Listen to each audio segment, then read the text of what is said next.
Hello, this is National Chess Master Rats here at chess.com to continue my videos on the match between my video lessons group and the team CARPE DIEM, and we're off to a pretty good lead, something like 68.5 to 23.5, and this is from board 74, I think, or 76, right in there, uh, between Teddy06 of Carpe Diem and Sunnythecat on our team. And this is one of those games that just makes me shake my head, uh, comparing the way people are playing online chess today as to how we played good old fashioned chess by postcard back in the good old days when we took our time and thought. Uh, we'll see what happens, what goes wrong here real quick. Uh, Black employs the Budapest defense. It's a very interesting opening. It's one of those openings that all of a sudden Black can just win in a hurry, or White can just get this overwhelming game. I've done a lot of videos on the Budapest already over at Team 4545 League on ICC, and it's really an interesting opening.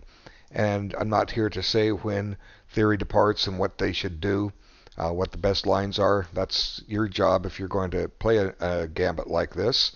Uh, in return for the pawn sacrificed, the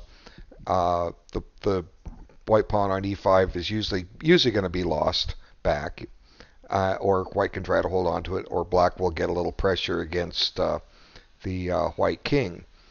Black's intending to follow up with bishop c5, and White plays a move which it's been played before, but I really don't think it's the best move, bringing out the queen too early. Yes, it has a one-move threat, but Black has replies to this.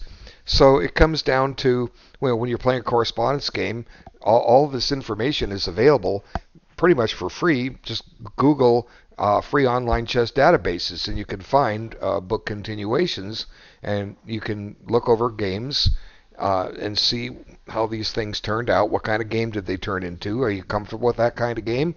If you are, you play that line. If you don't like it so much, you keep looking and look for another line. You do some research.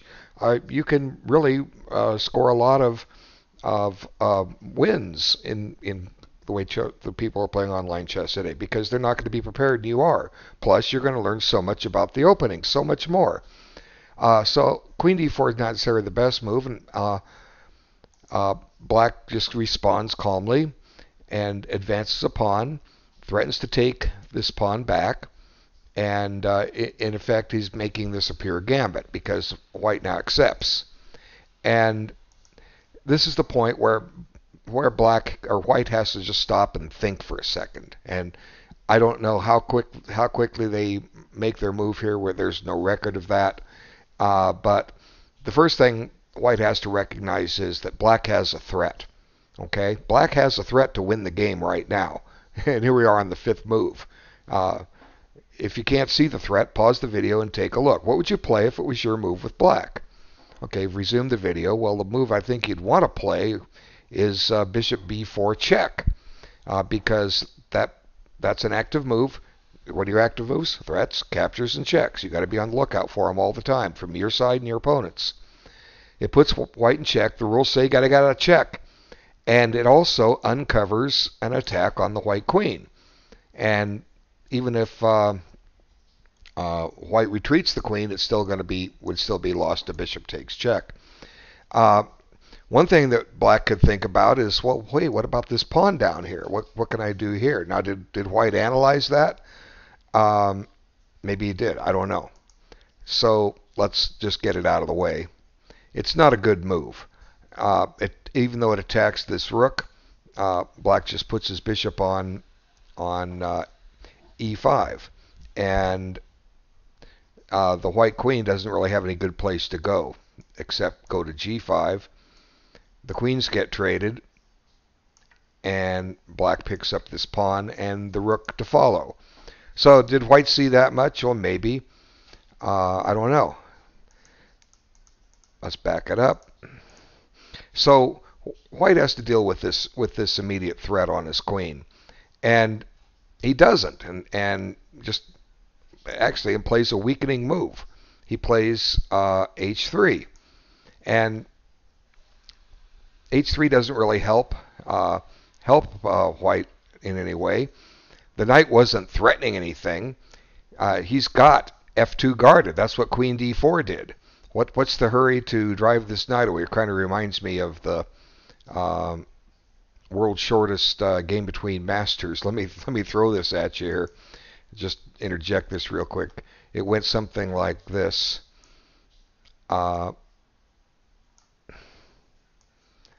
See, it's very similar. And then black uncorked knight e3, trapping the white queen, and white resigned because the only move to save the queen loses the king.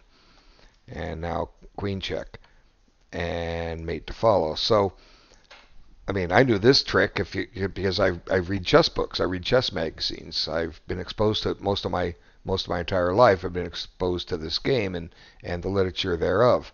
So h3 doesn't really help. It doesn't develop anything. Let's back it up to the right point. Let's see when he plays h3. So knight f3 develops something, right? It also protects the queen. e3 protects the queen. It also opens up a line for this bishop to get into place so that white can think about getting castled, which is what you want to do. You want to castle as early as you can. So if you're not sure what to do, don't make a pawn, move a piece. Pieces develop. Pawns create weaknesses. This knight was not threatening a single thing. Okay? It's not threatening to take that pawn. It's not threatening to take that pawn. It's not threatening to move here as in the quickie I just showed you. So there's not too much to this game now because black wins the queen and quickly the game. And let's just see what happens. So here's the free queen. Thank you so much. Black has won his queen. And white gets what he can for it, but now this falls. And white doesn't want to lose his bishop with check, which is actually the better move. But he plays here. Black takes his time and looks at this and does a little analysis and uncovers a forced checkmate. And here, if the king goes back to e1, queen here is mate immediately, and all lines end in mate. He comes here. I think this lasts the longest. Now comes a bishop check, which drives him back to d1. And then comes this check with the knight, which drives him to e1. And now comes a check with a pin, which forces him to d1, and now he controls c1, and checkmate, game over. So what can I say? Black did his work, white didn't. Black gets the point. And 1800 over 1700 rating, I mean, it just surprises me. Okay, let's load up the other game, see what happened here. Okay. And I'm flipping the board because our man was white. Going to go through these moves. Okay, English opening. And here's just one of these peculiar situations. What is the queen doing coming out on f6? Okay. Don't tell me black is trying to checkmate white. Well, yeah, that's what he's trying to do. Okay, if you go to an elementary chess club, elementary school chess tournament, you're going to see, I promise you're going to see this type of games, this type of opening played a lot. You're going to see a lot of them ending in a quick checkmate, okay? But at a higher level of chess, it just is going to happen. And the queen on f6 takes away the best square for this knight on g8. Okay, it can still develop on e7, but f6 is usually a better square. And had black done that, he would be ready to castle the very next move, and he wouldn't have run into trouble as he does here. And we'll see how he runs into trouble in just a little bit. Okay, so simple thing to block, e3. White preserves this long diagonal for his bishop, shuts off this diagonal for this bishop. But, you know, theoretically the game is still even because black doesn't really have any weaknesses. He's just lagging a little bit in development. Now, Black decides he wants to build a pawn setter. Well, you can't really build it yet. White's got too many critters on that square. Okay. So knight c3. White puts another one on there. Said you're not going to take that square, even if you put your knight on e7. I'm not going to let you play d5. And Black doesn't play knight e7, which he should be thinking about to get castled. If anything, maybe Black should pay attention to the fact that White can throw a knight e4 in at any time if he wants. Okay, that would tempo the queen, and White could pick up the bishop pair if he really wanted it. Some people don't like to give up the bishop pair too early. Usually, you want to do it when you gain tempos, and you're not really creating weaknesses in your opponent's position, like when they're moving pawns or you're getting double pawns in return. Okay, so Black decides, well, I'm going to play for d5, and he has this plan in mind. But where's this plan about castling this king? Okay, that should be a priority. You can always come back and play for d5. All right, you can always do that. Another way to have played, instead of immediate c6, spend a tempo earlier and play d6. Then the bishop can come into e6, gaining a tempo on this pawn and providing a little more support against an eventual d5 break. But the d5 break, Black can get it in eventually, unless White plays e4 at some point, and Black can probably still get it in. But what was the hurry? The priority is castle your king and get your pieces developed. That should be the priority. Okay, so White plays a3, which at first I was against. Black's not really threatening to go in here with his knight. We saw a game already in this team match. I think White played something like knight e2, and this knight came in, and then came d4, and suddenly one side ended up with a very losing game. This saves the tempo over pushing this pawn to a3, although the a3 move is going to work out. But I think strategically, knight e2 is a better move than a3. Okay, let's get back to the normal position, or the game continuation. So a3, knight c7, and that's a blunder.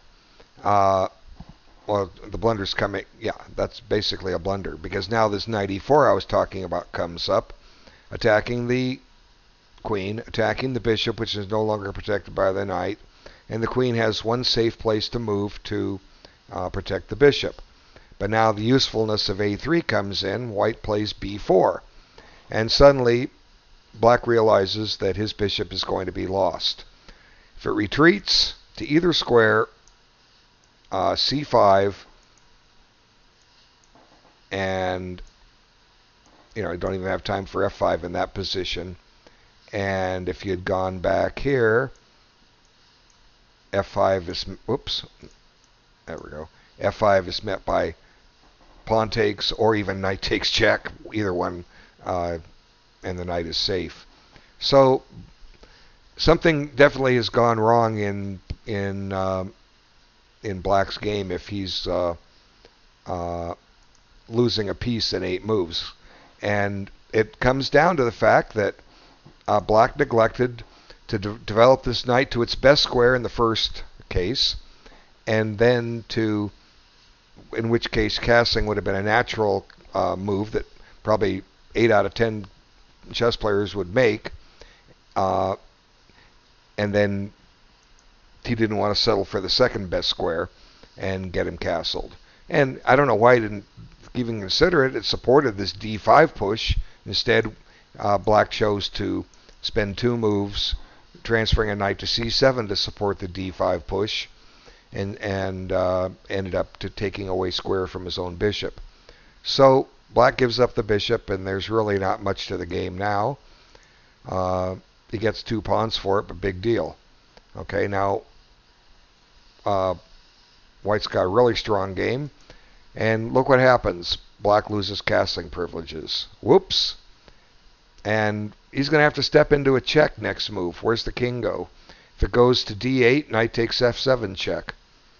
If it goes to F8, there's a discovered check. So black is quite lost here, and white can win this any way he wants.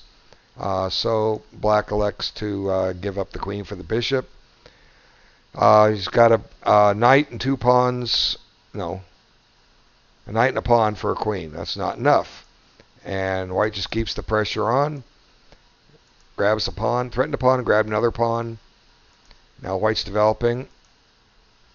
And the irony of all this is now black completes castling by hand, so to speak.